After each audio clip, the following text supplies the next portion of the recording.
Ar žinojote, kad Karibų piratai nėra tik fantastinis nuotykių filmas, kurį dažniausiai įsijungiame šventiniu laikotarpiu? Karibų piratai iš tikrųjų egzistavo. Karibų salas jie terorizavo ištisus dešimtmečius. Pamaniau, bus įdomu šiandien jums apie tai ir papasakoti.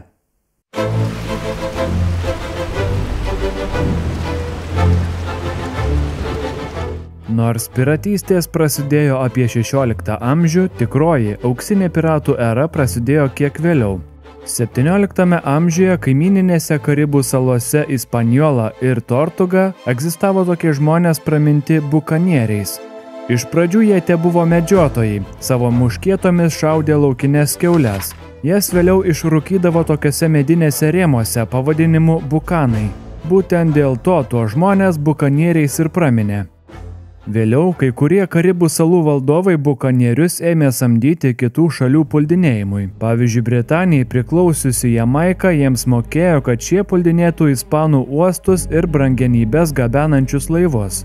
Mat Ispanija iš savo imperijos teritorijų tuomet vykdė plataus masto lobių gabenimą į savo pagrindinę valstybę Europoje. Iš kolonizuotų teritorijų jie vežė medieną, sidabrą, auksą, brangakmenius, perlus, prieskonius, cukrų, tabaką, šilką ir kitas egzotinės prekes. Panašiai elgėsi ir kitos kolonijų turėjusios valstybės, todėl tokių brangenybių prigrūstų laivų per Karibus plaukiojo ne vienas. Tokią pat jūrų plėšikų samdymo taktiką taikė ir kiti valdovai, pagrinde Prancūzijos, Olandijos ir Britanijos. Ilgainiui bukanieriai suįžūlėjo ir supratę, kad grobį galėjo pasilikti savo, pradėjo atakuoti laivus patys. Kartais nebuvo svarbu net kam jie priklausė, taip jie tapo piratais. Lotyniškai pirata reiškia jūrų plėšikai. Karibų piratai pradėjo terorizuoti ne tik laivus, bet ir naujai atvykusius ir salose bei Amerikos pakrantėse įsikūrusius atvykėlius. Į piratų gretas buvo verbuojami ir įvairių tautybių patyrę jūrininkai ir kariai, todėl jų gretos vis augo. Ahoy, mateys! Welcome aboard my ship. I'm your captain. Tarp piratų būdavo ir moterų. Pavyzdžiui, tokia airė Ana Bonny, viena žymiausių piračių istorijoje. Mūšiuose ji dalyvavo persirengusi ir apsimetusi vyru. 1720 galų gale ją sugavo ir nuteisė myriop, tačiau bausmės plėšikė išvengė, nes buvo nėščia. Kaip jai baigėsi, nėra tiksliai žinoma, bet veikiausiai mirė kalėjime.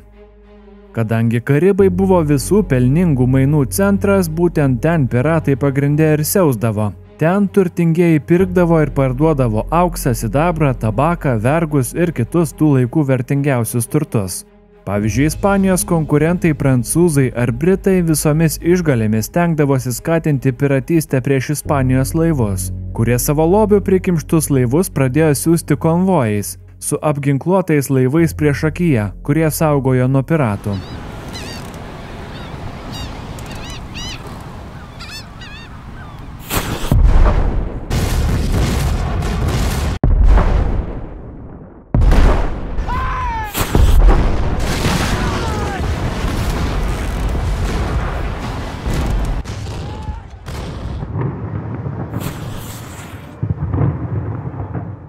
Turbūt galvojate, kaip tokia didžiulė ir galinga imperija kaip Ispanija negalėjo sutvarkyti kažkokių plėšikų. Tai padaryti buvo sunku. Jie Karibuose karaliavo, turėjo turtų, sąjungininkų, įtakos ir jiems buvo nesunku pasislėpti. Karibuose begalė salų ir tūkstančiai prieplaukų, tobula terpė slėptis. Juos sugaudyti buvo labai sudėtinga. Piratai slėpėsi pašiūrėse, olose ir urvuose.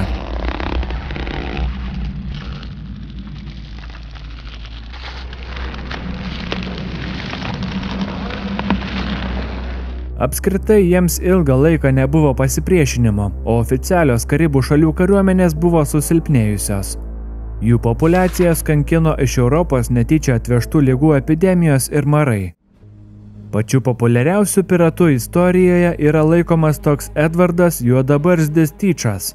Manoma, kad šiam anglui pasisekė pavogti daugiausiai grobio, mat buvo itin sėkmingas plėšikas. Jis buvo populiarus dėl to, kad per mūšius į savo ilgą barzdą ir plaukus mėgdavo įdėti ilgai degančių medžiagų ar sprogmenų, kad dėl rūkstančių dūmų iš jo galvos jis atrodytų kaip demonas. Jis žuvo per mūšį 1718, kai jo piratų laivas pakliuvo į piratų medžiotojų pinkles. Jį ir jo įgulą paskerdę jūreiviai juodabaržio galvą pakabino ant bugšprito ir taip su ja ant priekio plaukiojo kelis metus. Tai neva buvo perspėjimas kitiems piratams. Dar vienas legenda tapęs piratas buvo kapitonas Bartolomėjus Juodasis Bartas Robertsas. Šis Velso piratas buvo taip pat žinomas dėl sėkmingų plėšikavimų, bet taip pat ir dėl to, kad buvo piratų kodo ir mums žinomas piratų vėliavos pradininkas.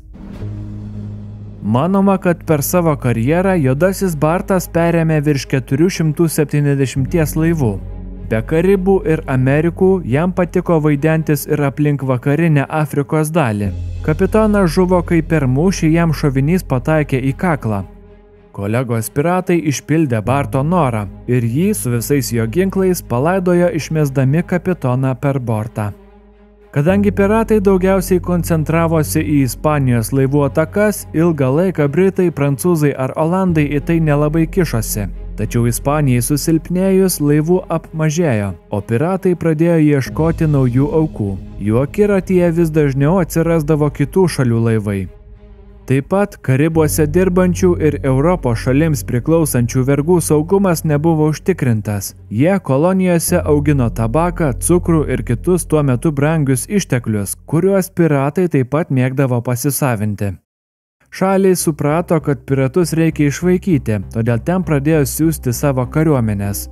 1670 karališkasis Britanijos laivynas ten turėjo tik 2 laivus. 1718 ten tvarką prižiūrėjo jau 124. Greitai jų skaičius ir dar padvigubėjo. Piratus jie medžiojo be gailesčio, suradę išgalabydavo be jokių klausimų. Bėgant metams įvairių piratiškų apraiškų vis pasitaikydavo. Kai kurios šalys juos vis dar mėgdavo samdyti norint pakenkti priešams, tačiau jie greitai buvo numalšinti ir pašalinti.